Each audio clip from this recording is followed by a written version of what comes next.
Hello and welcome to another my NT marriage video. Filming another one in a row. Of course for you it'll be spaced out, but while I've got the time, I'm making this video. The evolution of critiquing. That's what I want to talk about today. How we have evolved within the relationship. To begin with, in the early days, it was small things. A comment I'd made out at the checkout that bothered him, how I hung the washing out, how I washed the dishes, how I did an onion. It was just a little bit of a statement here and there, nothing really dramatic. But it still got me questioning, why are you saying this stuff? He'd lived with people before me, he knew what it was like to have housemates. And I wondered if he was like this with them. Did he criticise everything they did as though the only way to do it is his way, that's the only perfect way? I don't know. But I move in and he's just kind of niggling. This thing isn't done right, that thing isn't done right, da da da da da da. An example, of course, is when I moved in and I started doing the shopping, he started getting agitated about how expensive the bill had become because there was an extra mouth to feed. And I was thinking, you don't say. Of course that happens. When you move in together, you eat, I eat, we eat extra amounts of food than each other, and it's just naturally shopping bill's going to be costing more. To me that was super logical. Why are you even grumbling about it? And I explained that to him and he didn't stop grumbling. Every time the shopping happened and he saw the bill, he was agitated and annoyed about how expensive it had become. And even logically I'm explaining to him, look, I'm paying my way. What is your problem? It's not like the expense is all yours. You're paying what you would have normally paid, and then I'm paying whatever is additional now that I'm here. Plus I was paying bills and all of that. So I didn't understand why he was grumbling, but more importantly, I couldn't understand why my logic and reasoning weren't getting through to him and why every time we went shopping this came up. Like I've already explained to you, it's a normal part of living together and I'm paying my way. Why are you continually bringing this up? And nothing I say is making you stop. And so that's how it started. And then it just got worse. It got bigger. He would start to say that I'm not listening to him. If he had a complaint about me and then I started to defend myself, then somehow I wasn't listening to him or taking into account his thought processes. And then it got to a point where I'm not doing anything his way, and so now he's annoyed about that. You're not washing the dishes how I've told you to wash the dishes, and so now we're going to be having a debate, which turns into an argument, which turns into me trying to defend myself, and eventually it just turned into this crazy roller coaster ride of anger and resentment. And I don't even know if it's a roller coaster ride. Is the roller coaster ride is like this? We were more like this. We would argue and it'd just go everywhere, and then we'd go back to there, and then it's all over. And it was never done. It was never concluded. It was never resolved.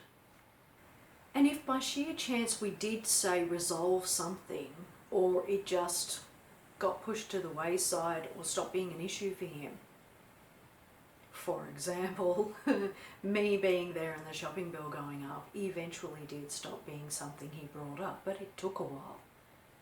But then he would just find something else. There was always something, some new thing to be grumbling and griping about. And this resentment, of course, started to spill into all of the other areas of the relationship, as happens. So if you're not agreeing on the shopping bills, and you're having arguments about shopping bills, and you're trying to explain your way and it's not getting you anywhere, when he comes up to you and goes, hey, how's about it? You're like, no, get lost. Why would I want to have sex with you? You're bothering me with your botheringness, you know? So it spilled into everything and started to infect all avenues of the relationship until midway through, anytime he said something, I was reactive. And I did try all of these different things, different responses to get him to stop. So logic, reason, anger, just telling him stop, talk to the hand. I mean, I was trying it all. I was doing it all. Not a lot of it was working. He was still grumbling and finding new things to grumble about and being very difficult. And, you know, I even tried like swearing at him, you know, telling him to F off or things like that. F and shut up and, you know, stuff. And that would make him stop for a second because he'd been sworn at, and he'd be like, oh, I've pushed her too far if she's swearing. And I might get, you know, a little bit of respite, but something else would start again. So in the middle years, we were really volatile. His critiquing was like at an all-time high.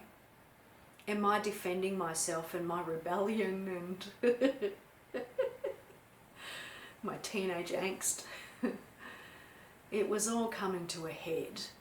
We ended up in what's called a parent-child relationship where he's bossing me around and I'm just rebelling and refusing to do what it is that he wanted. And I would try to explain to him, look, I'm making adaptations. You said you wanted me to do X, Y, Z this way. I'm doing it that way. But you're not stopping and changing and doing the things that I want. Why is it all just one way? And of course, straight over his head, there's just an argument. There's not a, oh yeah, you're right.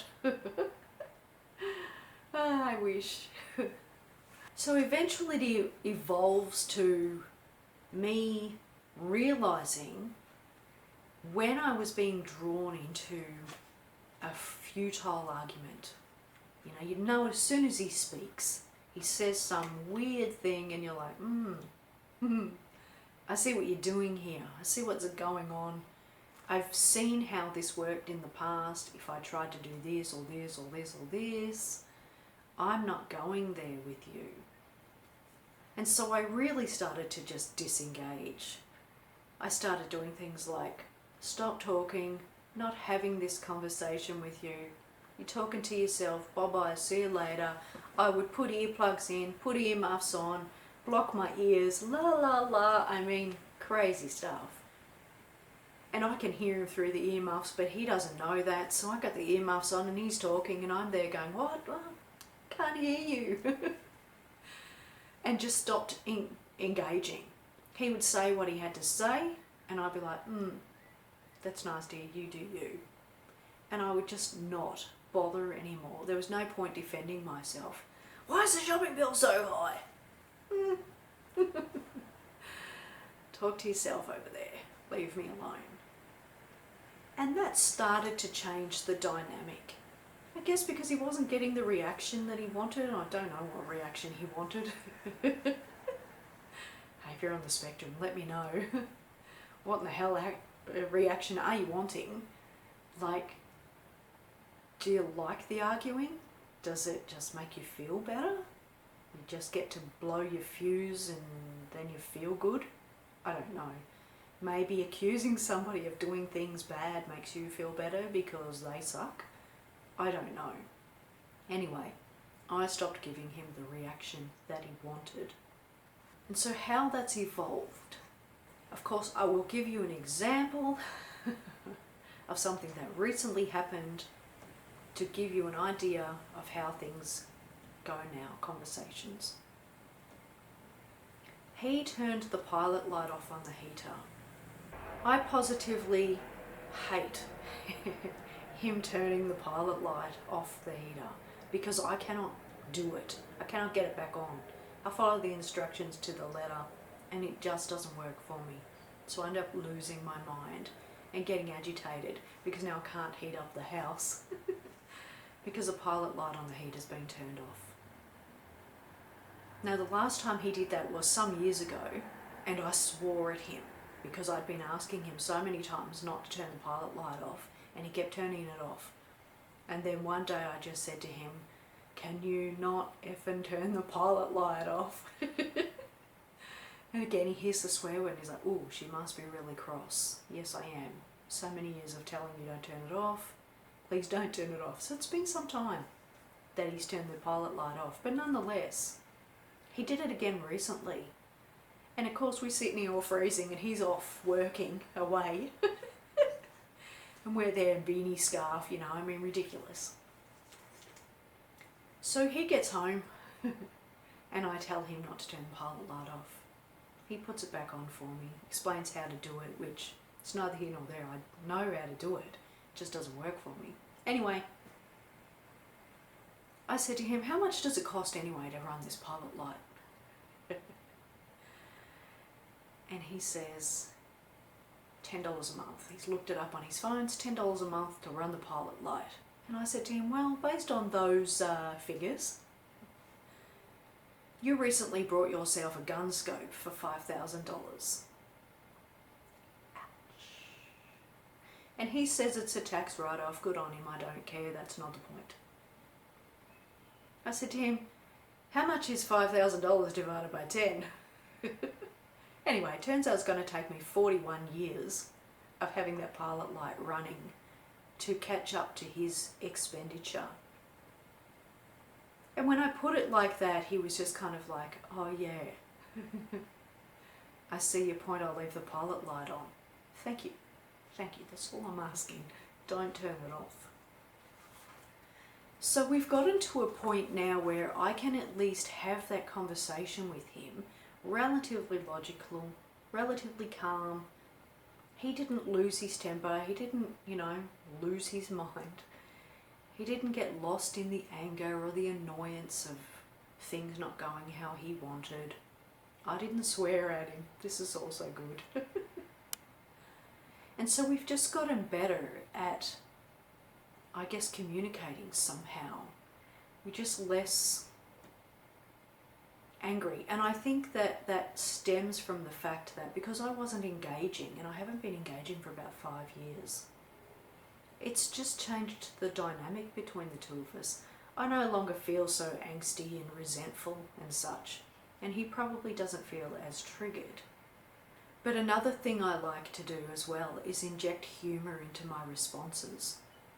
So probably about a few months ago now, he started talking to me about something I either hadn't done or I hadn't done well enough, and he gets that tone about him where he goes, how come you didn't do that thing, that sort of thing, right? Accusatory, not quite angry, but there's tone. And I delightfully turned to him, all smiles and giggles, and said, oh, are we playing a game or list each other's faults? And he says no. And so I pretend to be all cut, oh damn, we're not going to get to play this game that I love to play because I'm so good at it and I already had my responses planned, yada yada.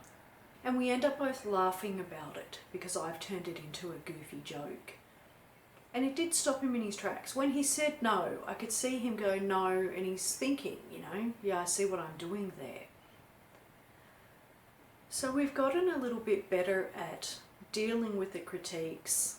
He critiques much less, and I turn a lot of it into humour, funnies, things we can laugh at. Now when I do sort of raise a story about something that happened in the past, excuse me, I'll do it in a joking way, like remember that funny time, ha ha ha, and we'll laugh about it. And I just find that that's just a better space and place to be in. So that's the evolution of critiquing. It started off as small, got really big and awful and yucky in the middle, to the point where I was like, I want to leave this relationship, this just isn't fun. To it becoming really volatile, me becoming somebody that I hadn't meant to be, which was this angry, resentful person who would swear at him now and again just to get him to stop. And when I say now and again, it was like years in between. I mean, it was really not something I resorted to often. But now we're in a space where I can just joke about it, turn it into something funny that he does, as opposed to treating it like something crappy that he does. And I feel like it's just lightened the mood.